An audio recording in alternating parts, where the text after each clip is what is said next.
మే 13వ తారీఖున ఎన్నికల సమయంలో పాల్వాయి గేట్ అనే పోలింగ్ కేంద్రం దగ్గర తాను అక్కడికి వెళ్ళినప్పుడు జరిగిన ఘటన మీద అసలు ఎందుకు ఆ ఘటన జరిగింది?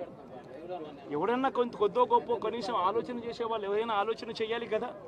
అక్కడ ఉన్న ఎస్సీలను ఆ గ్రామంలో ఉన్న సామాజిక వర్గం వాళ్ళు గ్రామంలో ఉన్న బూతులు లేకపోయి ఓట్లు వేసే పరిస్థితి లేకుండా ఉన్నప్పుడు ఎమ్మెల్యే అక్కడికి ఆ గ్రామానికి వెళ్ళినప్పుడు ఎమ్మెల్యే ఆ పరిస్థితిని చూసి ఎస్పీకి 4 సార్లు 5 సార్లు 10 సార్లు ఫోన్ చేసినా కూడా ఎస్పీ రాని పరిస్థితిలో ఉన్నప్పుడు, కనీసం సిఐని ఎస్ఐని కూడా పంపించిన పరిస్థితిలో ఉన్నప్పుడు, అటువంటి బూత్లో సెన్సిటివ్ బూత్లో కేవలం ఒకే ఒక్క హోంగార్డును పెట్టి బూతులు నడుపుతూ ఉన్నారు.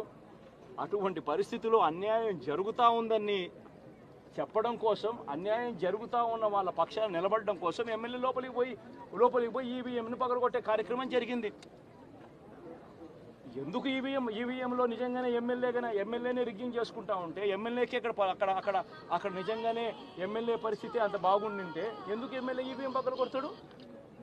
అక్కడ పరిస్థితి బాగలేదనే కదా, అన్యాయం చేస్తూ ఉన్నారనే కదా. అక్కడికి పోయినప్పుడు అన్యాయం చూశాడు కాబట్టే కదా ఈవీఎం పగలగొట్టాడు. ఆ ఈవీఎం ఏదైతే పగలగొట్టిన కేసులు ఏదవుతుందో తనకు బెయిల్ వచ్చింది. ఈరోజు తాను బెయిల్ అక్కడ లోపల ఉన్నది ఈవీఎం పగలగొట్టిన కేసులో కాదు, తను లోపల ఉన్నది ఈవీఎం పగలగొట్టిన కేసులో. అది అన్యాయం జరిగింది అని చెప్పి, అన్యాయం జరుగుతూ ఉన్న పరిస్థితిలో ఎమ్మెల్యే అక్కడికి పోయి అడ్డుకునే కార్యక్రమంలో జరిగింది అని చెప్పి కోర్టులు కూడా గుర్తించాయి కాబట్టి తనకు బెయిల్ వచ్చింది. కానీ మళ్ళీ ఆ తర్వాత ఏం జరిగింది? ఆ ఇన్సిడెంట్ జరిగిన 10 రోజుల తర్వాత, ఆ ఇన్సిడెంట్ జరిగిన 10 రోజుల తర్వాత అంటే మే 23వ తారీఖున ఎమ్మెల్యే అక్కడికి వెళ్ళి హత్యాయత్నం చేశాడట. అదే పోలింగ్ బూత్లో హత్యాయత్నం చేశాడంట. ఎవడన్నా బుద్ధునోడు ఎవడన్నా నమ్మదానికి ఉందయ్యా?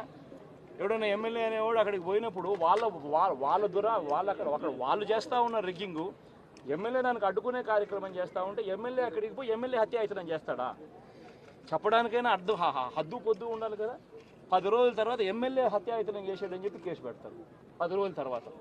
ఇప్పుడు నిజంగానే అటువంటి ఇన్సిడెంట్ జరిగిందంటే సిట్టు 17వ తారీఖు నుంచి మే 17వ తారీఖు నుంచి 20వ తారీఖు లోపల మధ్యలో ఇచ్చిన రిపోర్ట్లో ఆ సిట్లో అది చెప్పాలి కదా, ఇది జరిగింది, ఎమ్మెల్యే అనే వ్యక్తి హత్యాయత్నం చేసే కార్యక్రమం చేశాడు అని చెప్పి రావాలి కదా. మరి ఎందుకు సిట్ రిపోర్ట్లో రాలేదు? ఈ రకంగా ఒక మనిషిని కేవలం 4 సార్లు ఎమ్మెల్యే తాను 2000 కన్సిస్టెంట్గా 4 సార్లు ఎమ్మెల్యే గెలిచాడు.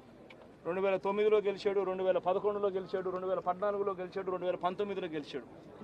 ఒక మనిషి కన్సిస్టెంట్గా 4 సార్లు ఎమ్మెల్యేగా గెలుస్తూ వస్తున్నాడు అని అంటే ఆ మనిషి మంచోడు కాబట్టే గెలుస్తూ వచ్చాడు, ఆ మనిషి మంచోడు కాబట్టే ప్రజలు ఆశీర్వదిస్తూ వచ్చారు. అటువంటి వ్యక్తిని తీసుకొని వచ్చి తప్పుడు కేసులలో ఈ మాదిరిగా బిగించడం ఎంత మటుకు ధర్మం? ఈరోజు ఒక్క రామకృష్ణారెడ్డి ఒక్క పరిస్థితే కాదు, రాష్ట్ర వ్యాప్తంగా ప్రతి గ్రామంలోనూ కూడా ఇదే కార్యక్రమాలు జరుగుతూ ఉన్నాయి. ప్రతి ఒక్కరూ కూడా వాళ్ళ స్థాయిలో రెడ్ బుక్స్ అని చెప్పి రెడ్ బుక్లు పెట్టుకొని ఉన్నారు. చంద్రబాబు నాయుడు స్థాయిలో చంద్రబాబు నాయుడు ఒక రెడ్ బుక్, లోకేష్ స్థాయిలో లోకేష్ ఒక రెడ్ బుక్, ఎమ్మెల్యే స్థాయిలో ఎమ్మెల్యే ఒక రెడ్ బుక్, మండల స్థాయిలో మండల నాయకుడు ఒక రెడ్ బుక్, గ్రామ స్థాయిలో గ్రామంలో ఇంకో రెడ్ బుక్, గ్రామ స్థాయిలో ఇంకో నాయకుడు గ్రామ స్థాయిలో ఇంకో రెడ్ బుక్లలో పెట్టుకొని ఏం చేస్తూ ఉన్నారు? అతి దారుణంగా అన్యాయంగా ఆస్తులు ధ్వంసం చేస్తూ ఉన్నారు. రాష్ట్రం మొత్తం దాన్ని చూస్తూ ఉంది, కానీ ఎవడు మాట్లాడడం లేదు. దొంగ కేసులు పెడతా ఉన్నారు, పోలీసులు ప్రేక్షక పాత్ర పోషిస్తూ ఉన్నారు. దొంగ కేసులు పెడతా ఉన్నారు, వాళ్ళే కొడతారు, మన ఇటువైపున కేసులు పెడతా ఉన్నారు. రాష్ట్రం మొత్తం ఇది చూస్తూ ఉంది. చీని చెట్లు నరికేస్తూ ఉన్నారు, ఆస్తులు ధ్వంసం చేస్తూ ఉన్నారు, కనిపిస్తూ ఉంది. ఎమ్మెల్యేలు ఏకంగా జేసీబీల మీద పొక్లైన్ల మీద ఎమ్మెల్యేలు స్వయంగా తిష్టేసి ఏకంగా పోయి బిల్డింగులు పగలగొట్టే కార్యక్రమాలు చేస్తూ ఉన్నారు. ఇంతటి దారుణంగా నిజంగా చేస్తూ ఉన్నారు అని అంటే ఎల్లకాలం ప్రభుత్వం మీది కాదు, ఎల్లకాలం రోజులు మీయే ఉండవు చంద్రబాబు, అది గుర్తుపెట్టుకో.